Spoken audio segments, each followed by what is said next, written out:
Alors, bonjour tout le monde. Que le Seigneur vous garde et vous bénisse pendant que nous étudions la parole de Dieu ce matin. Nous allons continuer notre étude d'il y a 2 semaines et nous sommes toujours sur le sujet de la soumission. Un sujet assez difficile à accepter. Lorsque nous avons eu notre étude ensemble la dernière fois, nous avons spécialement parlé de la soumission dans la relation du mariage, mais il y a plusieurs autres situations et contextes bibliques dans lesquels la soumission nous est parlée. Et ce matin, nous voulons terminer cette étude et considérer ensemble qui doit se soumettre à qui et où sont les passages bibliques qui parlent de ce genre de soumission.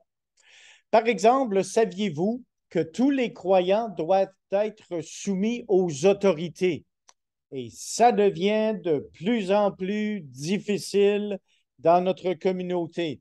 Mais parce que ça fait partie du conseil de Dieu, nous voulons lire par exemple le passage de Romains chapitre 13 et j'aimerais lire pour vous verset 1 au verset 5. Et durant notre lecture ce matin, je vais faire quelques commentaires. Que toute personne, c'est qui ça, toute personne? Si vous vous considérez une personne, eh bien, ce passage s'adresse à vous. Que toute personne soit soumise à qui? Aux autorités supérieures. Et pourquoi?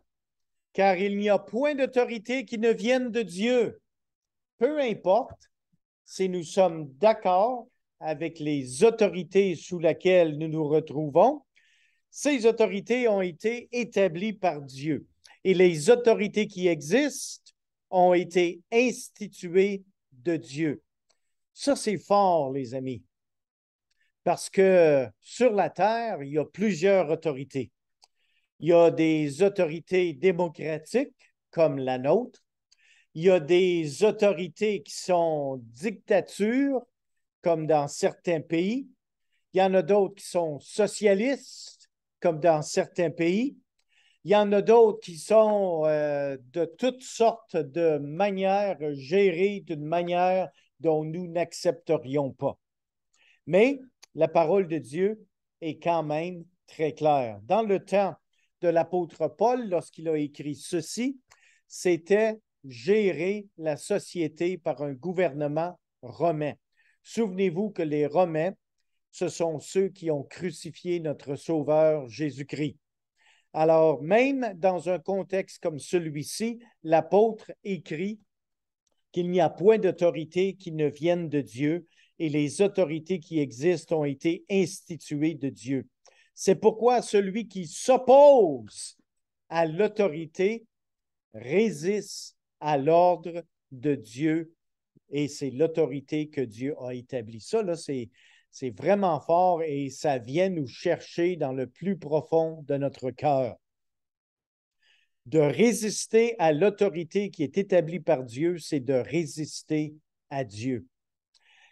Et je dois admettre que j'ai mes propres batailles avec un verset comme celui-ci, mais parce que le verset est dans les Saintes Écritures, je dois l'obéir. Verset 3, ce n'est pas pour une bonne action, c'est pour une mauvaise que les magistrats sont à redouter. Veux-tu ne pas craindre l'autorité? Fais le bien et tu auras son approbation.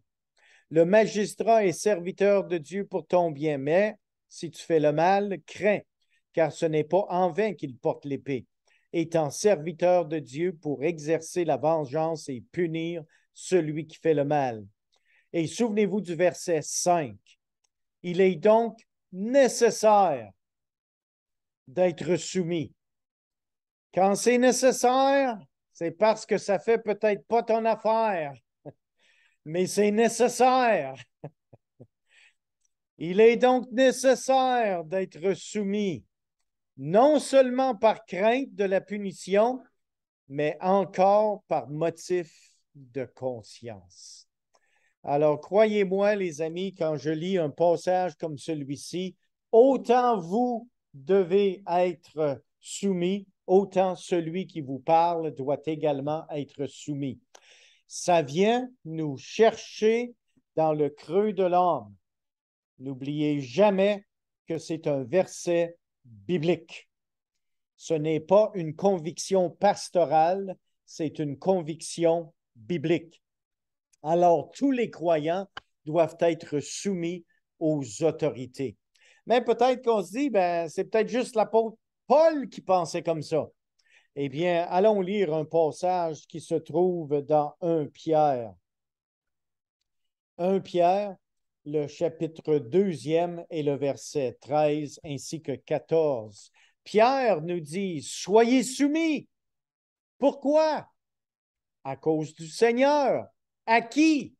À toute autorité établie par les hommes. Ça aurait été plus facile si le passage aurait dit quelque chose comme « Soyez soumis, en autant que ça vous adonne selon vos convictions, à toute autorité établie par Dieu. » Mais ce n'est pas ça que le passage dit.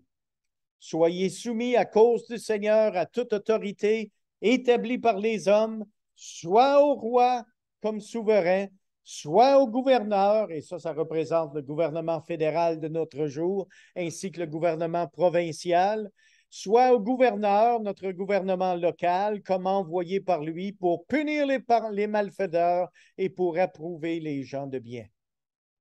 Alors, les amis, si on veut être réticent et s'opposer à l'autorité qui est établie par Dieu, attendez-vous que le jour viendra où vous allez ressentir la main paternelle divine s'aligner à votre postérieur spirituel pour vous corriger. Parce que ces passages sont très précis, très convaincants, même si ça ne fait pas notre affaire. Et, par exemple, il y a d'autres situations bibliques, comme celle-là des Corinthiens. Les Corinthiens avaient plusieurs péchés dans l'Église, dans leur vie, et il y avait même péché contre les collaborateurs de Paul. Et dans 1 Corinthiens, j'aimerais qu'on puisse tourner dans ce passage, 1 Corinthiens chapitre 16 et le verset 15. 1 Corinthiens, excusez-moi, j'ai fait une petite erreur ici. 1 Corinthiens, et nous voulons aller au chapitre 16 et le verset 15. Ce texte nous dit, « Encore une recommandation que je vous adresse, frères. Vous savez que la famille de Stéphanas est les prémices de l'Achaïe et qu'elle est dévouée au service des saints. » Alors là, Paul fait référence à une famille qui était au service de Dieu. Et ensuite, il dit, « Ayez-vous aussi de la déférence pour de tels hommes et pour tous ceux qui travaillent à la même œuvre. » Alors, dans un contexte d'Église, il y a une certaine soumission qui existe envers ceux qui travaillent dans le ministère. Et les Corinthiens ici étaient encouragés de se soumettre aux collaborateurs de l'apôtre Paul. Il y a aussi les croyants qui doivent être soumis les uns aux autres. Et le livre d'Éphésiens nous rappelle ceci dans Éphésiens chapitre 5 et Éphésiens chapitre 5, oui, et le verset 20. Rendez continuellement grâce pour toutes choses à Dieu le Père, au nom de notre Seigneur Jésus-Christ, vous soumettant les uns aux autres dans la crainte de Christ. Vous savez, les amis, quand on parle de frères et de sœurs, il n'y en a pas aucun parmi nous qui est plus important que l'autre. C'est pour cette raison que nous devons se soumettre les uns aux autres, pour la simple raison que c'est ce que le Seigneur lui-même nous demande de faire. Et non seulement c'est nécessaire pour les croyants de se soumettre les uns aux autres, mais aussi pour l'Église. L'Église qui doit se soumettre à qui? À Christ. Juste un peu plus bas, mais cette fois-ci au verset 24. Or, de même que l'Église est soumise à Christ, qu'est-ce qui se passerait si Christ, qui est la tête de l'Église, l'Église déciderait de faire à sa propre tête. L'Église doit être soumise, parce que l'Église, c'est le corps de Christ, doit être soumise à la tête qui est Christ. Alors, la soumission dans l'ensemble de l'enseignement biblique existe dans plusieurs relations que nous venons de voir et que nous allons continuer de voir. Par exemple, les esclaves devaient être soumis à leur maître. Et vous voyez ceci, par exemple, dans le livre de Titre, chapitre 2e et le verset 9. Exhorte, c'est-à-dire les serviteurs ou les esclaves, à être soumis à leur maître. Aujourd'hui, on vit dans une société qu'un verset tel que celui-ci serait facilement ignoré. Mais il dit d'être soumis à leur maître, à leur plaire, en toutes choses, à n'être point contredisant. Là, si vous voulez faire une bonne application, là, pensez simplement relation employé-employeur. Que les employés soient soumis à leur employeur, qu'il leur plaise en toutes choses. Fais ta job comme du monde. Fais-le comme si tu travaillais pour Dieu et non pour toi, pour juste avoir un chèque de paye. Et à n'être point contredisant. Vous savez que j'ai eu l'occasion de travailler pour des individus, mais j'ai également eu l'occasion, à travers ma vie, d'être patron. Puis quand tu es patron, puis que tu en as un qui travaille pour toi, c'est tout le temps un plaignard. Il y a tout le temps quelque chose qui cloche. À leur plaire en toutes choses, à n'être point contredisant. Quel beau passage, quelle belle illustration. Employé, employeur, même 1 Pierre. Et ici, 1 Pierre, chapitre 2. Et j'aimerais qu'on puisse tourner dans ce passage. 1 Pierre, chapitre 2 et le verset 18. Serviteurs, soyez soumis en toute crainte à vos maîtres, non seulement à ceux qui sont bons et doux, mais aussi à ceux qui sont d'un caractère difficile. Avez-vous déjà eu un employeur qui a un caractère de chien? Eh bien, ça existait dans le temps de l'apôtre Pierre et ça existe encore aujourd'hui. Mais quelle est notre réaction? Soyez soumis en toute crainte à vos maîtres, non seulement à ceux qui sont bons et doux, mais aussi à ceux qui sont d'un caractère difficile. Les croyants doivent être soumis à Dieu. Vous êtes d'accord avec ça? Alors, si vous êtes d'accord avec le fait que chaque croyant devrait être soumis à Dieu, alors devrait-il exister un problème avec ce que Dieu a dit dans sa parole, que chaque croyant devrait être soumis aux autorités? On ne peut pas accepter un et refuser l'autre. Alors, voyons quelques passages ici. Hébreux, chapitre 12. Hébreux, chapitre 12. Et nous arrivons dans ce passage et j'aimerais qu'on regarde ensemble ici le verset 9. Au verset 9, d'ailleurs, puisque nos pères, selon la chair, nous ont châtiés et que nous les avons respectés, ne devons-nous pas, à bien plus forte raison, nous quoi? Nous soumettre au Père des esprits pour avoir la vie. Alors, chaque croyant doit se soumettre à Dieu le Père. Alors, la soumission n'existe pas seulement employé envers employeur, femme envers mari, croyant envers croyant, mais également croyant envers Dieu. Et regardez ce que Jacques, par exemple, nous dit ici dans le texte de Jacques, chapitre 4 et le verset 7. Soumettez-vous donc à Dieu, résistez au diable et il fuira loin de vous. Vous savez qu'il y a des chrétiens qui lisent ce passage-là à l'envers de la manière dont ils vivent. Soumettez-vous donc au diable et résistez à Dieu. La manière qu'ils vivent, ils résistent à Dieu et en résistant à Dieu, ils se soumettent au diable. Alors que la parole de Dieu dit clairement l'opposé. Soumettez-vous donc à Dieu, résistez au diable. Alors, les croyants doivent se soumettre à Dieu.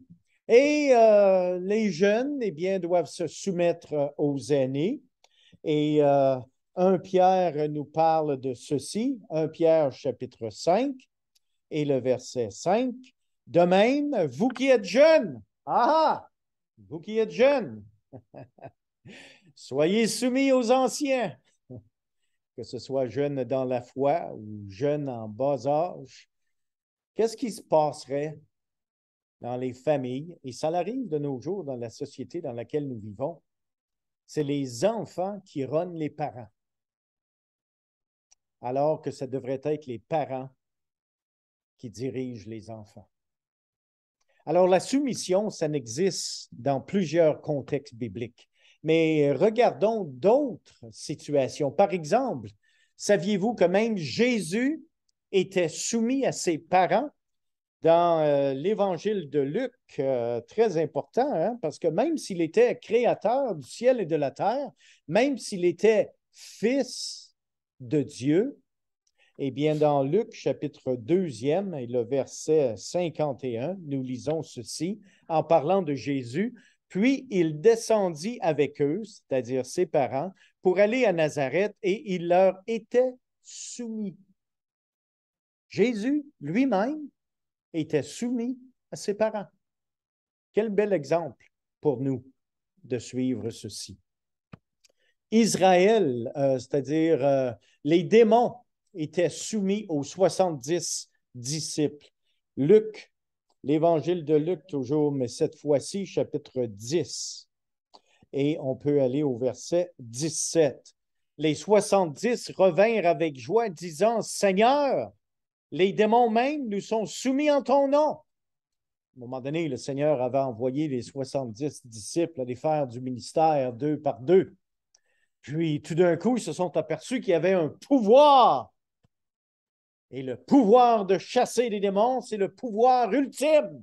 Impressionnant, n'est-ce pas? Lorsque vous commandez les démons de sortir des êtres vivants, eh bien, regardez ce que le Seigneur a dit au verset 18. Jésus leur dit, « Je voyais Satan tomber du ciel comme un éclair. » Si vous voulez une expression peut-être un peu plus moderne, là, ça ressemblerait à l'expression « Je voyais Satan comme il gigotait, qui gigotait comme un verre dans le vinaigre. » Hein? Je voyais Satan tomber du ciel comme un éclair. Voici, je vous ai donné le pouvoir de marcher sur les serpents et les scorpions et sur toute la puissance de l'ennemi, et rien ne pourra vous nuire. Cependant, ne vous réjouissez pas de ce que les esprits vous sont soumis, mais réjouissez-vous de ce que vos noms sont écrits dans les cieux.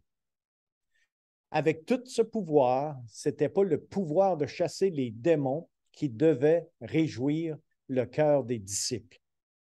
C'était plutôt le fait que leur nom était écrit dans le livre de vie. La création est soumise à Dieu. Qu'est-ce qui se passerait si, à un moment donné, vous vous attendez de voir un beau soleil qui se lève, puis le soleil vient juste de tomber? Il se passerait quoi? La fin du monde, c'est certain. Romains, chapitre 8. Toute la création est soumise à Dieu. Romains, chapitre 8 et le verset 20. Car la création a été soumise à la vanité, non de son gré, mais à cause de celui qui l'a soumise. Christ a soumis la création. Et la création est soumise à Christ. C'est intéressant que lorsqu'on parle de soumission, là, ça s'étend pas mal plus grand que juste la soumission dans le foyer. Qu'elle aussi sera affranchie de la servitude de la corruption pour avoir part à la liberté de la gloire des enfants de Dieu. Christ est également soumis à Dieu le Père. Et nous avons déjà lu ceci dans 1 Corinthiens 15, verset 28. Le monde à venir et Christ est soumis à Christ et à l'Église. Et ça, c'est plutôt intéressant. Le livre de Hébreux, chapitre 2e et le verset 5. En effet, ce n'est pas à des anges que Dieu a soumis le monde à venir dont nous parlons. Or, quelqu'un a rendu quelque part ce témoignage. Qu'est-ce que l'homme pour que tu te souviennes de lui, ou le Fils de l'homme pour que tu prennes soin de lui? Tu l'as abaissé pour un peu de temps au-dessus des anges. Tu l'as couronné de gloire et d'honneur. Tu as mis toutes choses sous ses pieds. En effet, en lui soumettant toutes choses, Dieu n'a rien laissé qui ne lui fût soumis. Alors, les amis, tout est soumis à Christ et c'est Dieu qui a agi de cette manière. Les anges et les autorités et les puissances sont soumis à Christ. Un autre passage, cette fois-ci dans 1 Pierre, chapitre 3e et le verset 22. Qui est à la droite de Dieu en parlant de Jésus-Christ qui est à la droite de Dieu depuis qu'il est allé au ciel et que les anges, les autorités et les puissances lui ont été soumis. Alors, tout ce qui existe, la création, tout ce qui est au ciel est soumis à Christ. Qu'est-ce qui arrive, par exemple, dans certaines illustrations bibliques, pour quelqu'un qui manque de soumission? Par exemple, vous avez la chair. La chair est incapable de se soumettre à la loi de Dieu. Romains chapitre 8 et le verset 7. Parce que notre nature charnelle est incapable de suivre la direction de Dieu, car l'affection de la chair est inimitié contre Dieu parce qu'elle ne peut se soumettre à la loi de Dieu et qu'elle ne le peut même pas. Alors, notre chair, ses désirs, notre péché, même si on voudrait, on ne peut pas la soumettre à la loi de Dieu. Pourquoi? Parce qu'elle doit être pardonnée. Tous nos péchés, tous nos mauvais désirs doivent être pardonnés. Alors, les amis, nous avons dans le texte des Saintes Écritures plusieurs éléments qui nous parlent de soumission. J'aimerais que vous puissiez prendre vos feuilles de notes, réviser ces passages à la maison en priant. Et si il y a un élément de soumission qui vous accroche, qui peut-être même est sur le point de vous révolter, vous savez, la soumission, c'est très personnel parce que c'est quelque chose que vous devez décider. Je ne peux pas aucunement vous imposer quelque soumission que ce soit. La soumission doit venir de chacun de notre cœur. Que ce soit notre soumission dans le foyer, que ce soit la soumission entre chrétiens, que ce soit la soumission envers notre Dieu, envers les autorités établies par Dieu, eh bien, ça doit être une décision que vous devez prendre. Je ne peux pas prendre cette décision pour vous. Alors que le Seigneur vous dirige dans votre dose d'humilité, dans la prière. Prions ensemble. Seigneur Dieu, c'est toi qui nous aimes. C'est toi, Père éternel, qui nous enseigne par ta parole. C'est ton esprit qui nous convainc. Et Seigneur, ce matin, le sujet de la soumission, c'est un sujet qui vient nous chercher très profondément. Ce serait tellement plus facile, selon l'énergie de notre chair, de se rebeller. Mais Seigneur, tu nous as donné un enseignement pour nous convaincre de volontairement nous soumettre. Alors, Seigneur, nous voulons agir ainsi afin d'être des chrétiens qui non seulement se soumettent à Dieu, mais des chrétiens qui se soumettent également à ton enseignement qui est très clair. Alors, Seigneur Dieu, que ton nom soit glorifié et que ta volonté soit faite dans chacune de nos vies. Amen. Que la grâce du Seigneur vous accompagne.